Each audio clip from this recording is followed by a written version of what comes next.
Baik, yang pertama jamaah sekalian, sahabat Ibnu Mas'ud radhiyallahu an pernah bertanya kepada Nabi Muhammad sallallahu alaihi wasallam, "Ya Rasulullah, ayyul amal ahabbu ilallah?"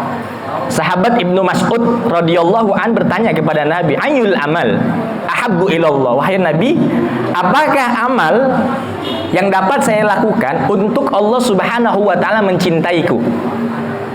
Jadi ada amal di bulan Sya'ban ini agar Allah mencintai kita, di bulan Ramadan Allah mencintai kita, sampai nanti masuk di bulan Syawal Allah tetap mencintai kita. Maka Nabi Shallallahu alaihi wasallam bersabda dan menjawab daripada pertanyaan daripada sahabat Ibnu Mas'ud. Yang pertama adalah, wahai Ibnu Mas'ud, apabila engkau ingin dicintai oleh Allah, maka lakukanlah yang pertama. Apa yang pertama? Yang pertama adalah as-salatul jamaah ma'al imam. Wahai Ibnu Mas'ud, lakukanlah amal untuk selalu melaksanakan sholat berjamaah bersama imam. Atau Nabi mengatakan bahwa, wahai Ibnu Mas'ud, untuk dapat mencintai Allah, untuk Allah mencintaimu, dan untuk kepada umatku, maka lakukanlah daripada sholat awal waktu. Karena hamba yang paling dicintai oleh Allah adalah hamba yang mau sholat awal waktu.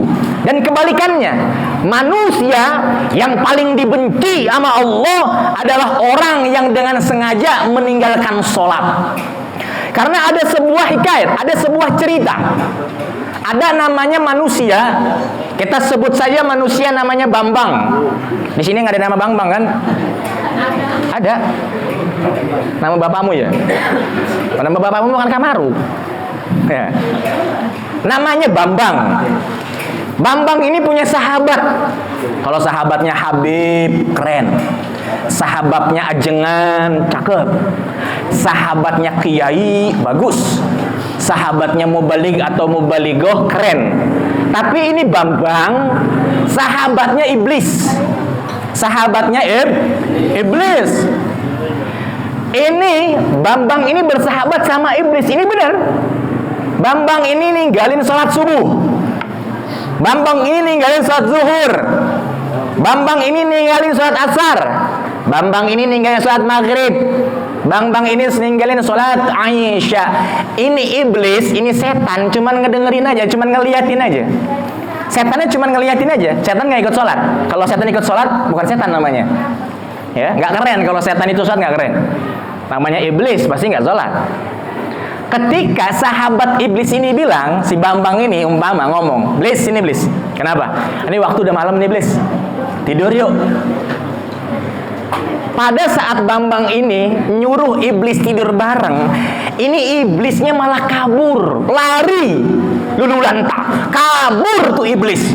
Dikejar sama sahabatnya manusia. "Iblis, sini iblis. Nah, ente kabur. Ente gila bang. Kok ente gila? Mana kenapa? Dulu saya punya nenek moyang. Yang dimana nenek moyang saya itu dilaknat oleh Allah. Kenapa? Nenek moyang saya, iblis Azazil, dilaknat sama Allah, punya dosa sekali. Dia karena nggak mau ta'ziman sama perintah Allah untuk sujud sama Nabi Adam. Satu kali saya punya nenek moyang diusir sama Allah, lalu disumpah oleh Allah agar menjadi makhluk yang terlaknat dan tinggal di neraka jahanam. Tapi ente punya dosa salah sama Allah 5 kali. Ana nggak mau dekat sama ente. Khawatir Allah turunkan azab, khawatir Allah turunkan bala kalau saya dekat sama ente. Sekelas iblis aja takut sama orang yang ninggalin sholat 5 waktu. Berarti kalau ada manusia dia nggak sholat, berarti dia iblis. Berarti dia buru-buru istighfar. Astagfirullahaladzim, ya Allah, saya ninggalin sholat dengan sengaja. Iblis takut karena nenek moyangnya cuma ngelakuin kesalahan sekali. Diperintahkan, wahai iblis, sujud kau kepada Adam atas perintahku. Iblis menolak, cuma 1 kali iblis memiliki kesalahan, dilaknat oleh Allah. Tapi ada manusia yang pemberani, kata setan tersebut. Nenek moyang saya aja diusir, dilaknat sama Allah. Nenek moyang saya aja ini disumpah sama Allah biar menjadi manusia, makhluk yang terlaknat. Ente 5 kali ngelakuin kesalahan. Aneh nggak mau deket-deket sama ente, nanti anak kena bala. Makanya ini jamaah sekalian, jangan gampang ninggalin sholat. Amal yang paling dicintai oleh Allah adalah menjaga sholat. Kalau ada family kita yang gak sholat, ya kita mesti sabar. Berarti kita punya family setan berarti. Jadi kalau mereka kata dasar setan lo, jangan marah. Orang yang secara terang-terangan meninggalkan sholat, apa kata Nabi? Dia secara terang-terangan bilang, wahai kaum muslimin wal muslimat, saya ini keluar dari orang Islam. Nauzubillah. Orang yang sengaja ngajak ninggalin sholat bilang, saya ini kafir. Saking besarnya, karena Allah memberikan wahyu kepada Nabi Muhammad SAW dalam peristiwa Isra wal Mi'raj. Nabi Muhammad SAW adalah untuk perintah sholat. Jangan main-main kita sama sholat. Ya Allah, kita masih hidup, masih muda, ning perempuan, jangan gampang-gampang ninggalin sholat lo. Karena manusia yang paling banyak di dalam neraka yang Nabi lihat pada saat perjalanan Isra wal Mi'raj adalah kaum wanita. Karena ngegampang-gampangin sholat, padahal udah kagak halangan, masih halangan kok. Subhanallah, Allah. La haula wala quwwata illa billah. Hati-hati yang punya istri. Karena biasanya perempuan kalau udah halangan, udah nutup, haidnya udah selesai jam 10, pasti jawabannya nggak mau sholat isya. Karena apa? Mandinya dingin. Udah mandinya dingin, males. Nanti nunggu subuh, ngegampangin. Padahal emang masih hidup. Nanti kalau udah mati baru. Kullu bani Adam. Kata Nabi Muhammad dalam hadis riwayat Tirmizi rahimahumullah, seluruh keturunan Nabi Adam itu mewariskan dosa. Karena kenapa? Banyak orang yang menggampangkan perintah Allah karena ngerasa masih hidup besok. Padahal belum tentu. Manusia bisa jadi takabur. Karena kenapa? Ngerasa besok masih hidup. Padahal orang-orang yang memiliki ilmu yang sangat baik, akhlak yang baik, nggak pernah ngejamin kira-kira 1 jam besok masih hidup apa kagak. Belum tentu. Ini jam 10 nih, ini jam 11 nih, belum tentu ada yang masih hidup nih. Bisa ada yang meninggal. Insya Allah kita masih panjang umur, amin. Sampai Ramadan lagi, amin. Dengan upaya, Mas. Ya, saya udah berapa lama sih ini di pengajian Majelis Taklim atau Babah? 5 tahun. Ya, Masya Allah. Awal-awal saya ngajar di mari agak-agak serem gitu kan. Karena gue kalau bawa-bawain yang nyindir-nyindir, gue ngeri dibabat nih. Jawara semua di mari. Ya, asal main culik-culik yang sobri ya. Tapi alhamdulillah ini jawaranya jawara cinta sama ulama. Shallu ala Nabi Muhammad. Jamaah sekalian dirahmati oleh Allah. Saya sering berulang-ulang untuk diri saya pribadi, untuk kita sama-sama jaga kita punya sholat, jaga, jangan ngegampangin. Karena amaliyah yang amaliyah yang sangat dicintai oleh Allah adalah sholat awal waktu. Ataupun yang kedua, Ibnu Mas'ud dijawab oleh Nabi. Itu yang pertama, wahai Ibnu Mas'ud. Yang kedua, Allah akan mencintaimu dengan amal birrul walidain. Cintailah kedua orang tuamu. Makanya kalau orang-orang ini kalau udah masuk bulan Nisfu Sya'ban, biasanya ada yang bilang ini adalah bulan ruah. Ya. Dalam bahasa Arabnya atau dalam bahasa itu kan bahasa Jawa, yang artinya itu bulan arwah. Jadi yang orang tuanya udah pada meninggal diziarahi. Yang orang tuanya pada meninggal didatangi kuburannya, dibersihkan. Yang orang tuanya masih hidup didatangi, dimuliakan. Karena orang tua itu adalah sumber dari segala kita punya hajat. Kalau punya kita istri, kita takut ngasih orang tua. Wallah, suami itu tidak mau memberikan hartanya kepada ibu dan bapaknya. Wallah, sampai kapanpun keluarga itu dalam keadaan susah payah. Tapi kalau ada suami yang rela membagi hartanya untuk ibunya, yang rela membagi hartanya untuk bapaknya, maka wallah anak tersebut kelak akan dijadikan raja oleh Allah Subhanahu wa ta'ala. Yang ngomong bukan saya, ini sabda Nabi, birrul walidain. Hormatilah orang tua kita, sayangilah orang tua kita. Contoh begini Kang, saya nih punya anak namanya Khadijah Najmatul Jannah.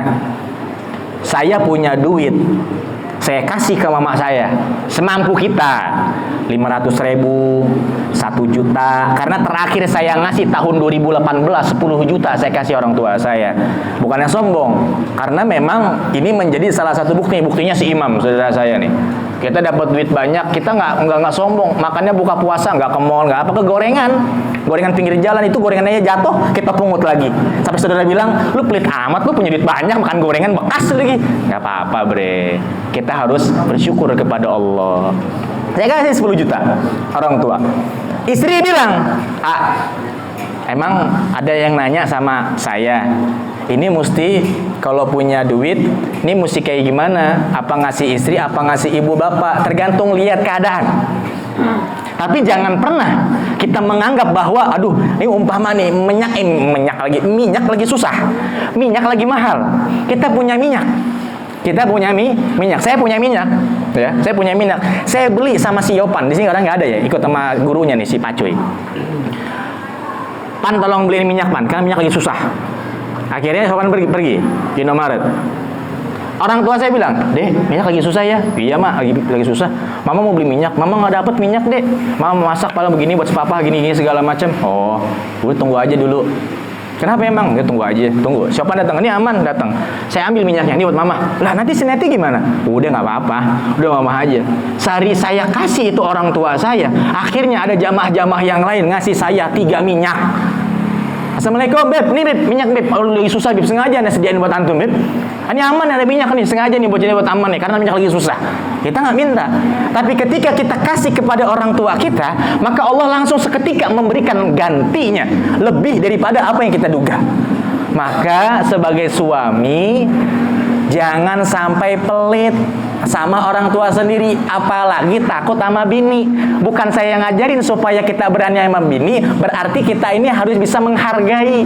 Ketika saya menghormati dan memprioritaskan orang tua saya, ini si Khadijah, anak saya, akan memperlakukan hal yang sama untuk saya dan istri saya. Kelak nanti anak saya bakal diambil sama suaminya, atau nanti saya punya anak lagi yang kedua laki-laki. Nanti ketika saya pengabdian, saya totalitas kepada orang tua saya tidak ingin orang tua saya jadi babu, saya tidak ingin mengurusi daripada saya punya anak, langsung saya berikan anak saya kepada orang tua saya. Sudah cukup wahai ibuku, sudah cukup wahai bapakku, kau sudah mengurusiku sejak kecil sampai besar. Maka ketika aku sudah besar dan memiliki istri dan anak, aku tidak ingin menjadikan dirimu untuk mengurus cucu-cucuku atau cucu-cucumu. Aku muliakan dirimu, aku banggakan dirimu. Aku masih belum bisa memuliakan dengan finansial dan ekonomi. Akan aku jadikan hidupmu makmur. Aku akan berusaha dan berjuang. Dengan apa? Dengan aku ibadah kepada Allah. Karena itu bro, jadi kita sebagai anak, maka saya bilang kemarin sama Abah Pepen berhasil jadi mantu, Abah Pepen berhasil jadi anak. Kenapa? Ingat sama orang tuanya, ingat sama mertuanya yang sudah meninggal didoakan. Apalagi setiap malam Jumat selalu baca Yasin, tahlil, tahmid, tasbih. Bagaimana nggak senang orang tuanya? Kenapa? Kelak nanti kita mati, kita menginginkan daripada doa-doa muslimin wal muslimat. Kita selalu bertanya-tanya, apakah kalau kita nanti mati, apakah nanti kita akan doakan oleh anak-anak kita? Apakah nanti kita akan didoakan oleh sahabat-sahabat kita? Apakah kita nanti akan didoakan oleh kerabat-kerabat kita? Maka kita meminta kepada Allah, dengan adanya kita berbuat baik kepada manusia yang lain, kita tidak pandang suku, kita tidak pandang ras, kita tidak memandang warna kulit. Kalau kita baik kepada orang lain, maka sesungguhnya kita sedang berbuat baik kepada diri kita. Shallu ala Nabi. Birrul walidain, kata Nabi. Sayangi orang tua kalian, kasihi orang tua kalian. Yang sudah meninggal, datangi kuburannya, bersihkan kuburannya. Ya, doakan Al-Fatihah. Maka kita doakan.